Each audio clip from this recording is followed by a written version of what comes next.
Hey, every day we keep you up to date on what's going on in the digital world with Tech News Today from Commando.com. Right now we're working on the Chinese government is spying on its people with crazy technology, and there's rumors about some new iPhone models coming up. Find Tech News Today at Commando.com in the podcast section, or search your favorite podcast player for KOMANDO. You know what that is? It's the sound of a heart beating faster and faster. It sends chills up my spine just thinking that it's actually the sound of a man's heart who's leaning over the edge of an 87-story building. Oh my, he's looking down. He can barely see the cars below him. Scared of heights and trying to catch his breath, he realizes there's nothing to stop him from falling. He's not strapped to the building. There's nothing on the ground to soften his landing either. Look out below. Now picture this. You are sitting on an out-of-control roller coaster. The cars are going faster and faster, and there's nothing you can do. Up, down, left, right, upside down. You are trying to brace yourself for what's going to happen next. As you're being tossed around, hanging on as tightly as you can, your stomach suddenly doesn't feel so well. Your stomach might also not feel so good for a different reason in this next scenario. Imagine being in a room surrounded by bodies. As a medical student, you are inside a cadaver lab for the first time. Bodies are everywhere, waiting for you and the other students to dissect them. The smell, the bodily fluids. Can you stomach what's going to come next? Just being gross. It's pretty simple. I can tell you about it all day, and until you experience it, it doesn't mean anything. Now visualize taking on the huge responsibility in the manufacture of a car that doesn't even exist. On the production line, you must also find a way to keep your employees safe. Unlike years ago, you might not need to worry about protective gear and hazards so much. It's more about technology now. I'll explain. Can you do it? That makes you feel good at the end of the day when you have some good data to suggest that all this hard work's paying off. Believe it or not, it's possible to do all of these things from the comfort of your own office or home computer chair. I can do them too. You might be thinking, how? I'm not a daredevil. I don't have those kinds of job skills. You don't need to. You can do them through what's called virtual reality, or VR for short. While VR has been around for maybe a century or so, technology has certainly come a long way. I'm America's digital pro, Kim Commando. And in this fabulous Commando On Demand podcast, we're going to explore the unusual ways that VR technology is being used to not only entertain and educate us, but to make us safer, smarter, and more efficient. And we're also going to talk about if it's worth spending the money to get some of this technology.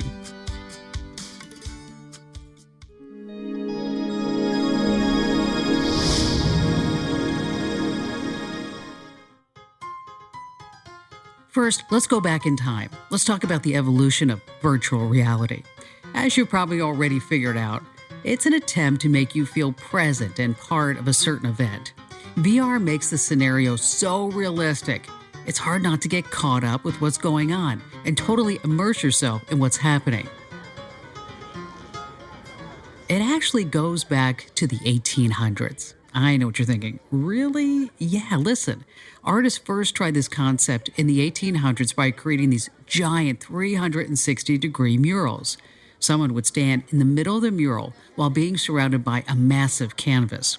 Artists would paint scenes of something going on at the time, like maybe a war, for example. At the time, people were simply mesmerized by these murals since they filled up the viewer's entire field of vision. In the case of the war, it was like standing in the middle of the battlefield. But there was a big drawback. All those big murals, they weren't so portable. So let's skip ahead a few decades to 1939. Do you remember the Viewmaster? Even if you were born later, I'm sure you've seen one, even if you haven't used one in a while. The Viewmaster kind of reminds me of looking into binoculars, only with this device, you're actually looking at a 3D picture. By peering into the Viewmaster, you see images as a result of a cardboard disc that you inserted. When it's pointed at a light, you see the cool 3D photos. It used to keep kids and adults entertained for hours. This GAF Viewmaster is a lot of fun. What do you think? I always considered the GAF Viewmaster an ingenious invention. While primitive compared to today's standards, the Viewmaster is still around, only there's a new version. This one incorporates the virtual reality family tree. It's actually called Sensorama, patented in 1962. The arcade-style theater cabinet actually shows 3D movies. It also includes smell generators, a vibrating chair, and fans to help simulate movement, like going up and down on a roller coaster. Morton Hellig is its creator. It's wind against your body to smell. Of course, stereophonic sound, 3D, peripheral vision. Okay, fast forward again in history to the early 90s. That's when Stephen King's horror film, The Lawnmower Man, introduced virtual reality to a mainstream audience. Job Smith is about to enter the world of virtual reality. No, Joe, just relax. We all struggled in the early days of VR. Technology wasn't really quite there yet. Not until 2012. That's when this Kickstarter campaign raised $2.5 million. Stay right where you are.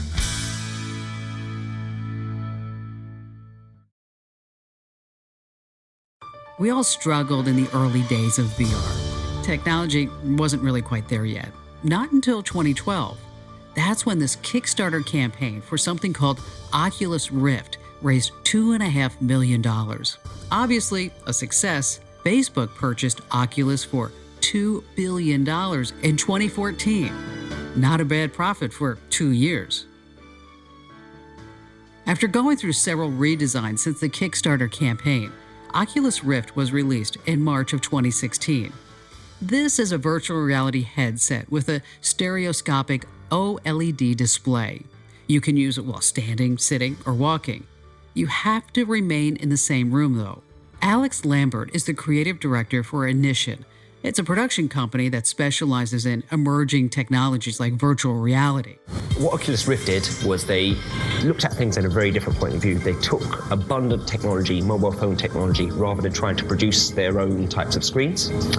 From there, they were able to take these screens, take these gyroscopes, put them all inside one device, and that had everything they needed, really, to make a convincing virtual reality world. Now, after nearly 2 centuries of practice, we're finally at a point where VR is believable.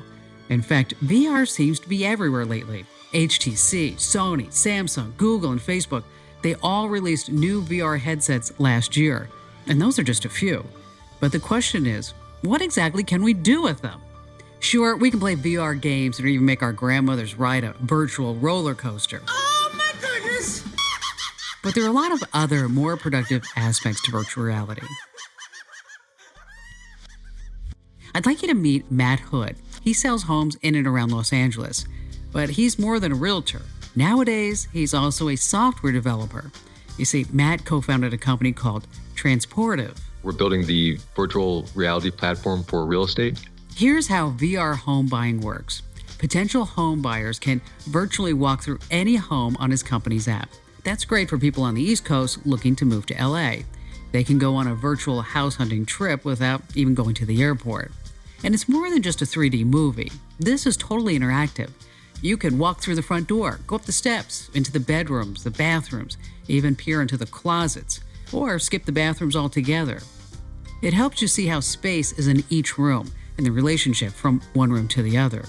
One of the things that you can do, though, as compared to, say, a video, is that you can navigate however you want. So you can just go in the front door and walk straight, through the home out to the pool. It's that feature that's one of the main differentiators.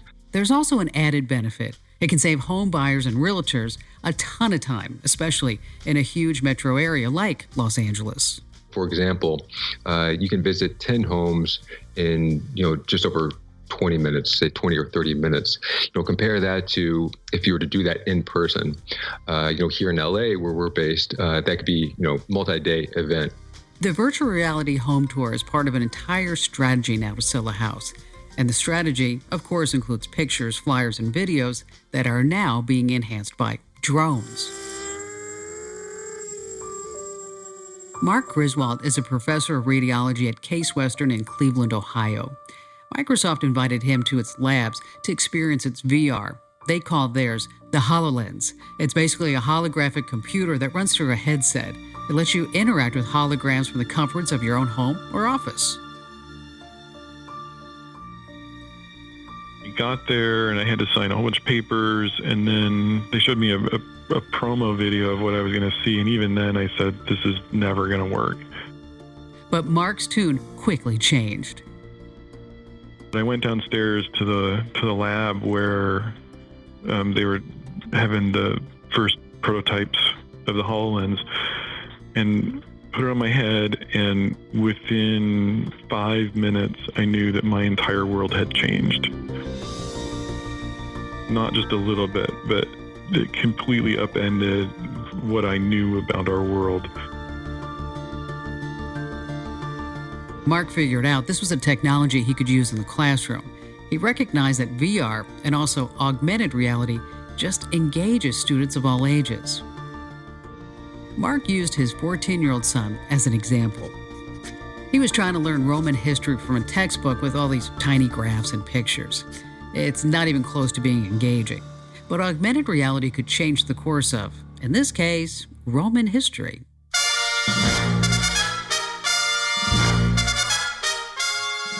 First off, you can teach a class where nobody's sitting down, where everybody's standing up and kind of working together in groups. And then we can do something like bring a centurion into the middle of the classroom and walk around him and see what his armor looked like, see what his sword looked like. And then we can all together go back in time and see what it was like to stand on the floor of the Colosseum.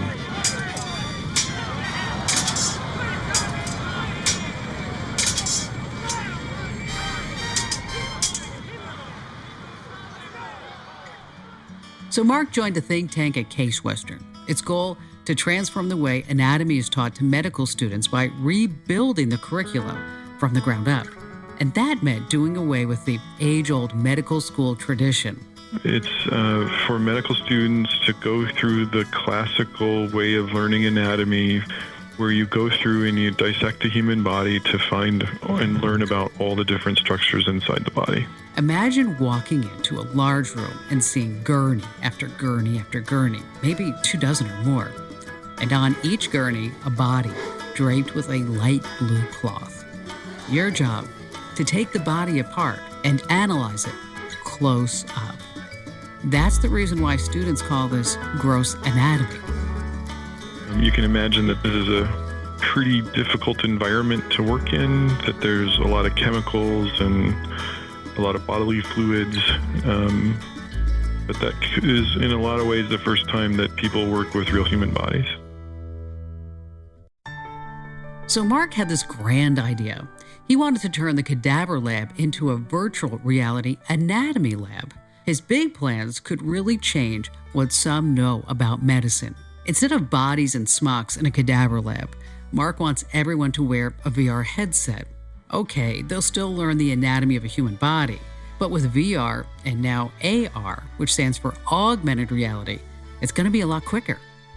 We think that the students will be more engaged and that we can offer them new things. So we could add in animation so that we can see a beating heart instead of a static heart.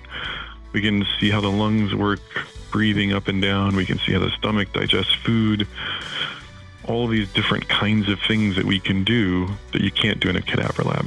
Instructors at Case Western are already using virtual reality to teach students physics, more specifically, something called electromagnetism.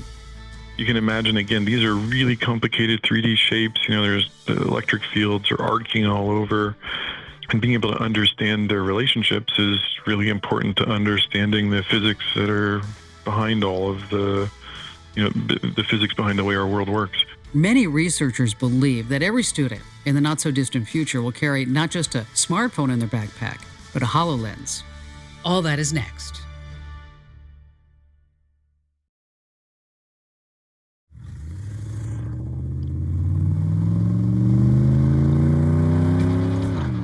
Now let's go from the classroom to the assembly line, where car makers employ more than 1.7 million people in the United States, and many of them are on the production line.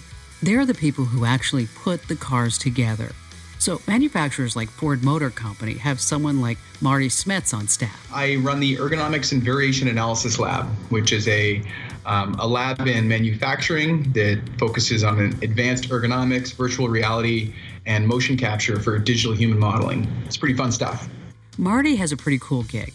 He spends his day in a VR laboratory.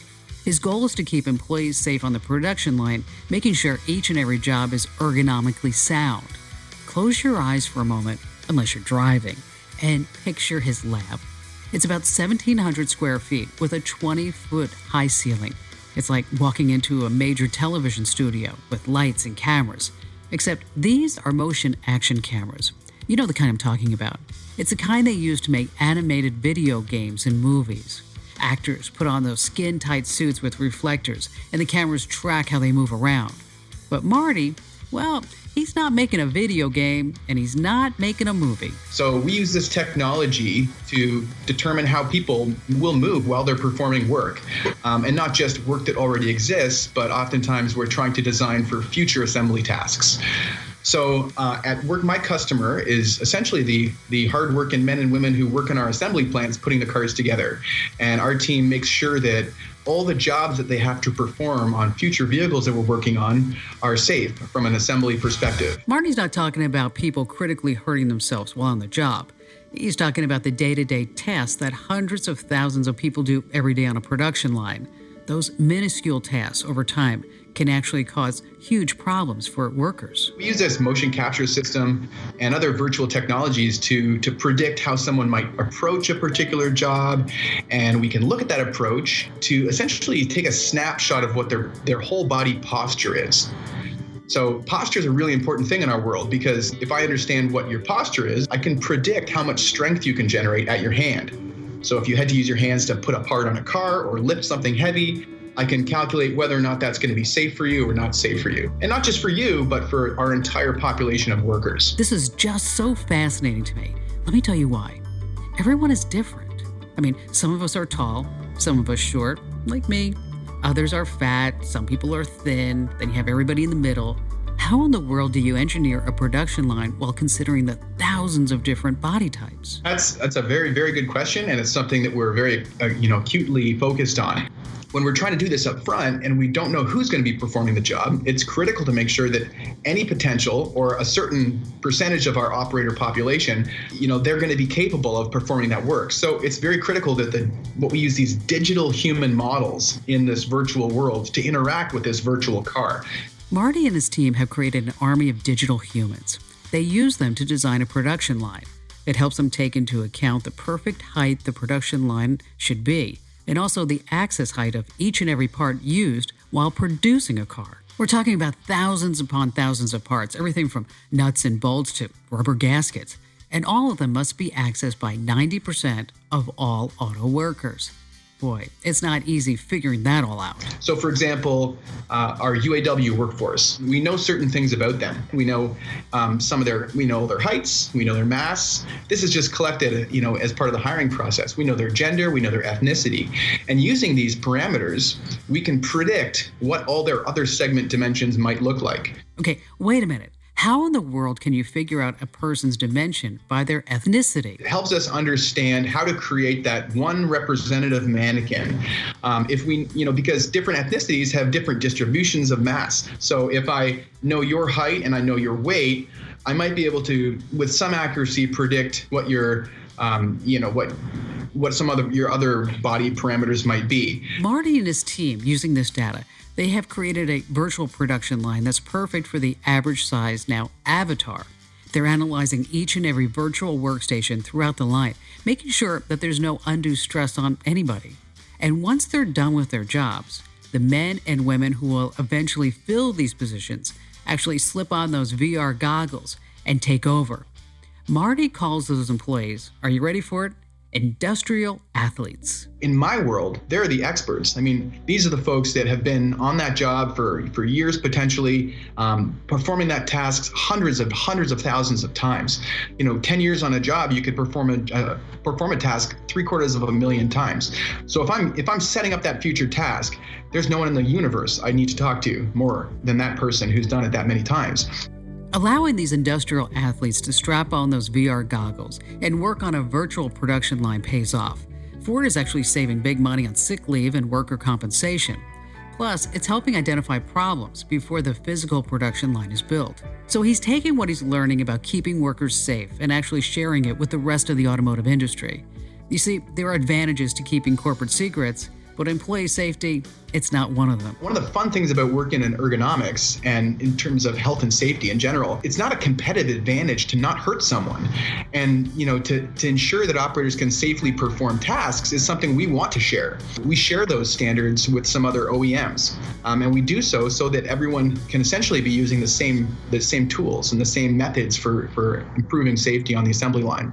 Next, I'd like you to meet Dimitri Williams. He's an associate professor at the Annenberg School for Communications at USC. He specializes in video games and video game technology. I liked what he had to say about what he calls hype cycle.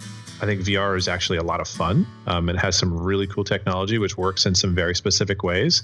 I just don't see it being a mainstream daily activity for a lot of people. I mean, it's just a very vibrant, but very niche kind of technology. And and therefore, when you see like, boom, it's taking over the world, I'm just saying, hey, hold on.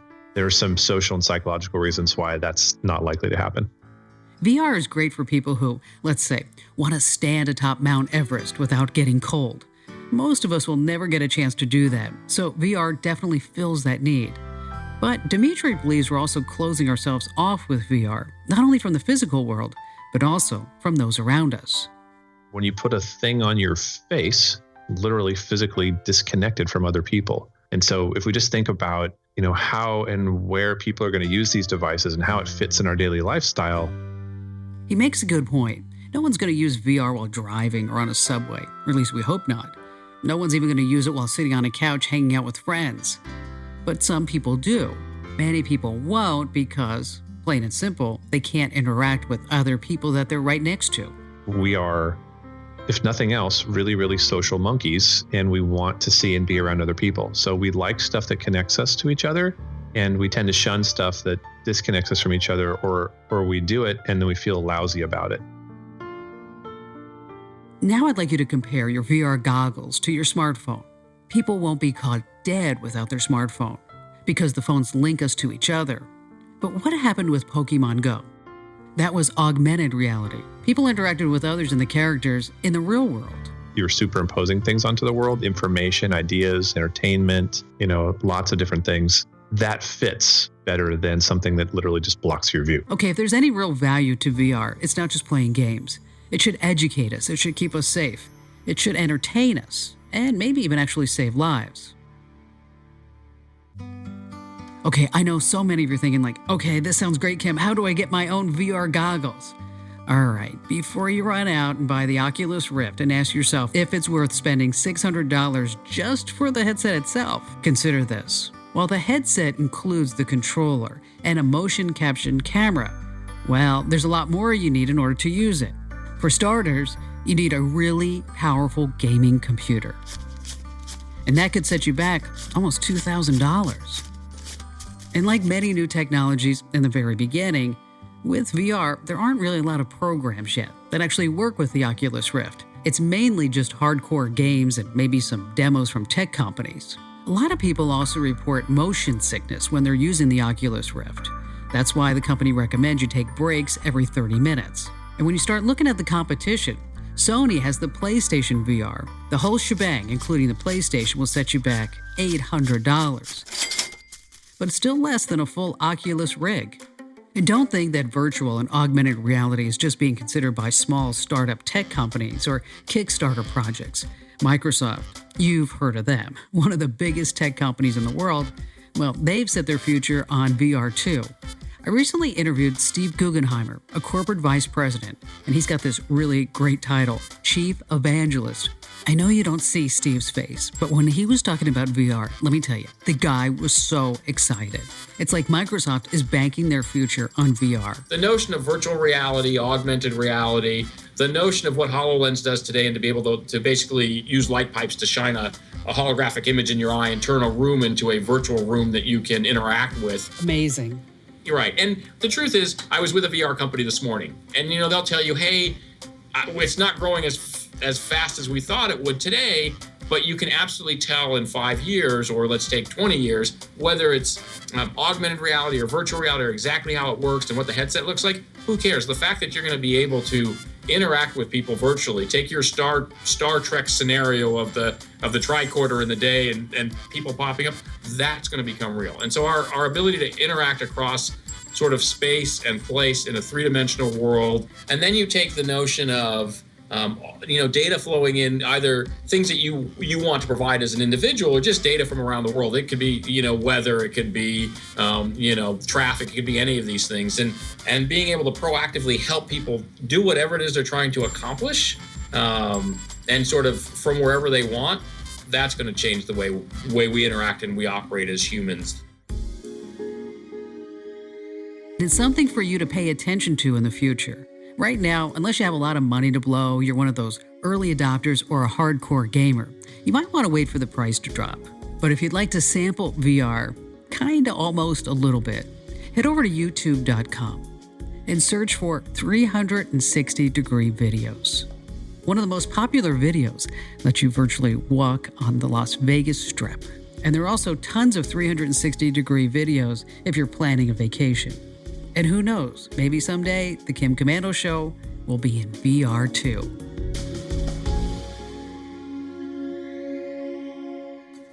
And just a reminder, if you're not already getting my podcast delivered to you automatically, make sure that you subscribe on Apple iTunes or Google Play. And by the way, this podcast is not the Kim Komando Show. You could learn more about the Kim Komando Show podcast by heading over to getkim.com. That's getkim.com.